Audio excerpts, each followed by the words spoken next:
আমাদের এই বর্তমান সুন্নিয়ত ম্যাক্সিমাম খানকায় ঢুকে গেছে, এই জন্য আজকে মাঠে লোক পাওয়া যায় না। বছরে বছরে একটা উরুস, এটার মধ্যে সীমাবদ্ধ। কথা কোন ঠিক না বেঠিক রে? আল্লামা গাজী আকবর রেজভী হুজুর রহমাতুল্লাহ আলাইহি তিনি খানকার মধ্যে বসে রইছে, জিহাদের ময়দানে বাহাসে অংশগ্রহণ করছে, বাড়ি বাড়ি ঘুইরা ঘুইরা বসে নাই, ঘুইরা ঘুইরা সব পাহারা দিছে। কথা কোন ঠিক কিনা? আর এখন দেখবা বড় বড় সাইনবোর্ড, হেমাদা সাইনবোর্ড, হেমাদা সাইনবোর্ড, রাস্তার এই পার থেকে এবারে টাইনা টাইনা শুধুমাত্র দরবারের ব্যানার, কিন্তু হিসাবে বিছাইরা পাওয়া যায় না। কথা কোন ঠিক কিনা?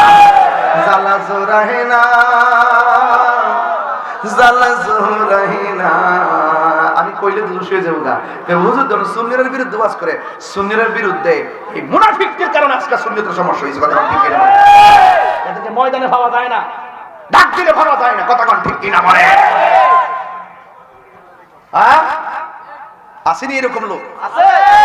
এরা হইল গোলাপি, ঠিক না বেঠি?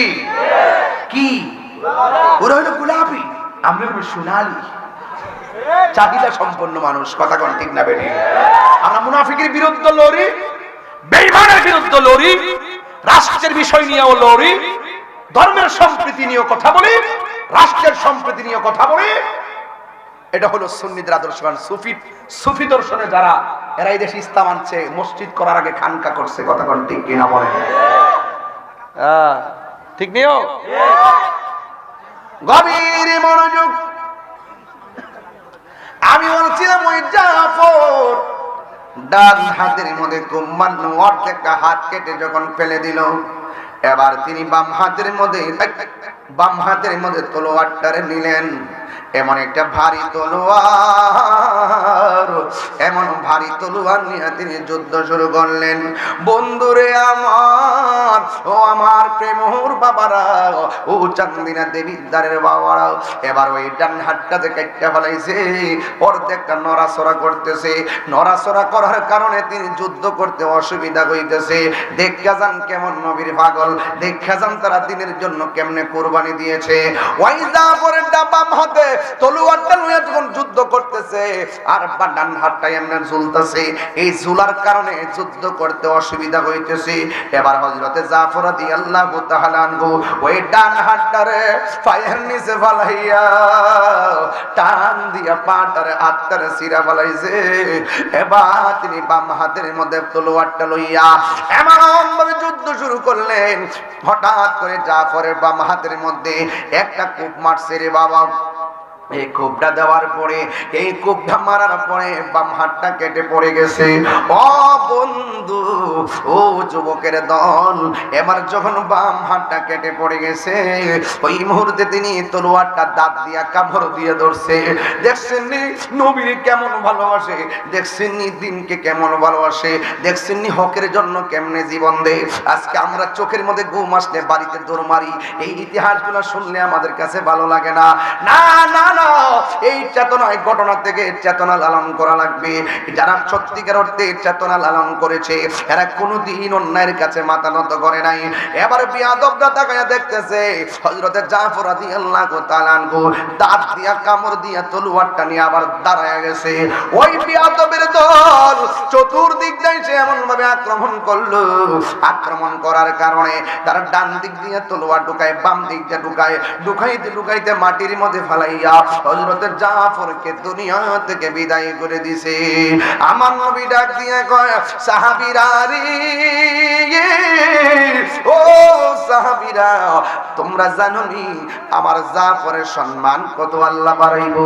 হাসরের ময়দান যেদিন কায়েম হয়ে যাবে, যেই দিন মানুষ নাফসি নাফসি বলে কাঁদবে, যেই দিন কেউ কাউকে উপকার করতে পারবে না, যেই দিন মানুষ নিজের ঘামে নিজেরা সাঁতারে কাটবে, যেই দিন পাপ পুণ্যের হিসাব করা হবে, ওই কঠিন মুসিবতের সময় হযরতে জাফর রাদিয়াল্লাহু তাআলা আনহু সবাই যাবে পুলসিরাতের উপর দিয়ে হেঁটে হেঁটে, আর আমার জাফর যাবে তার জাফরের দুইটা হাতের জায়গার মধ্যে দুইটা ডানা লাগাইয়া দিবে।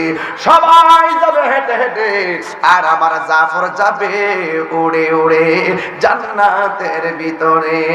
জোরে জোরে কি আল্লাহু আকবার বলা যাবে না? সব বলিব কিন্তু তোমায় বলতে পারি না। আমার যুবক পোলা পান্ডি আসিল সবাই সবাই বলেন আপনার জিকির হতো না ইনশাল্লাহ, জিকির হবেন ইনশাল্লাহ। আর ওয়াজটা গুছাই যায় এরপর একটা বাড়ি দিব ইনশাল্লাহ, একটা পাল্লা দিব ইনশাল্লাহ, ওই মনে খেলা মার হাওয়া ধরে কর না। সব বলিব বলতে পারি না, বলিনি না, বলিনি সব বলিব কিন্তু তোমায় বলতে পারি না। বলুন সব বলিব কিন্তু তোমায় বলতে পারি না। জান্নাতের বাগান তোমায় নবী বলেছে, খাকে সে পাহাড় অধিকারী তোমায় করেছে। জান্নাতের বাগান তোমায় নবী বলেছে, খাকে সে পাহাড় অধিকারী তোমায় করেছে। ওরে তোমার বুকে প্রবাহিত নূরের ঝরনা, তোমার বুকে প্রবাহিত নূরের ঝরনা। সব বলিব কিন্তু তোমায় বলতে বলুন সব বলিব কিন্তু তোমায় বলতে পারি না। ভুলিনি বলবো না বলতে পারি না, ভুলিনি বলবো না বলতে পারি না। সব বলিব কিন্তু তোমায় বলতে পারি না। বলুন সব বলিব কিন্তু তোমায় বলতে পারি না। জান্নাতের বাগান তোমায় নবী বলেছে, খাকে সে পাহাড় অধিকারী তোমায় করেছে। জান্নাতের বাগান তোমায় নবী বলেছে, খাকে সে পাহাড় অধিকারী তোমায় করেছে। আরে তোমার বুকে শুয়ে আছে শাহে মদিনা, তোমার বুকে শুয়ে আছে শাহে মদিনা। সব বলিব কিন্তু তোমায় বলতে পারি না। বলুন সব বলিব কিন্তু তোমায় বলতে পারি না।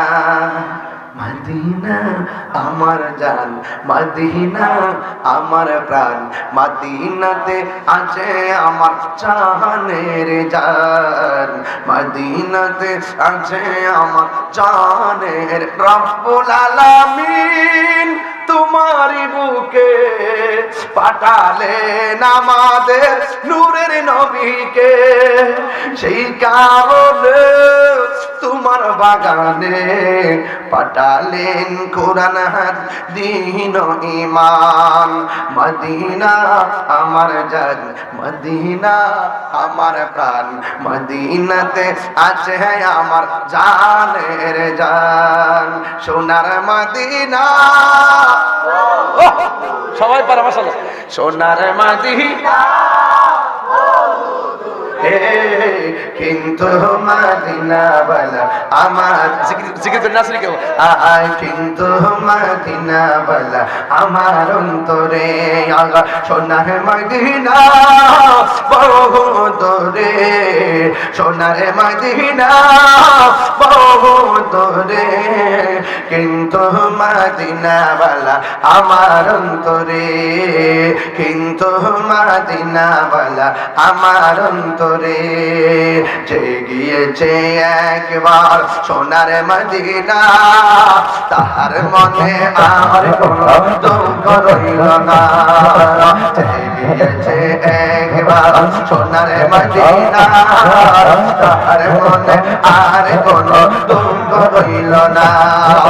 যে গিয়েছে একবার সোনার মদিনা, তাহার মনে আর কোনো দুঃখ রইল না, তাহার মনে আর কোনো দুঃখ রইল না। আমার মন কান্দে রে, প্রাণ কান্দে রে, আমার মন কান্দে প্রাণ কান্দে রে, ওই মদিনা কেমনে যাব মন মানে না রে, ওই মদিনা কেমনে যাব মন মানে না রে। রাসূল তুমি শুনো গো, শুনো গো, শুনো গো আমার ফরিয়াদ, চমকেতে বানিয়ে দাও নূরানি হাত। রাসূল তুমি শুনো গো আমার ফরিয়াদ, চমকেতে বাড়িয়ে দাও নূরানি হাত, চমকেতে বাড়িয়ে দাও নূরানি হাত। আমার মন কান্দে রে, রে আমার মন কান্দে রে, প্রাণ কান্দে রে, ওই মদিনা কেমনে যাব মন মানে না রে, ওই মদিনা কেমনে যাব মন মানে না রে। আহা মর গেল আবার সবাই আমার জীবন মরণ সাজাবো মাদানী রঙে, সেই রঙে রঙিনী হলে, সেই রঙে রঙিনী হলে আল্লাহর রাসূল থাকবেন আমার সঙ্গে, ঠিক না?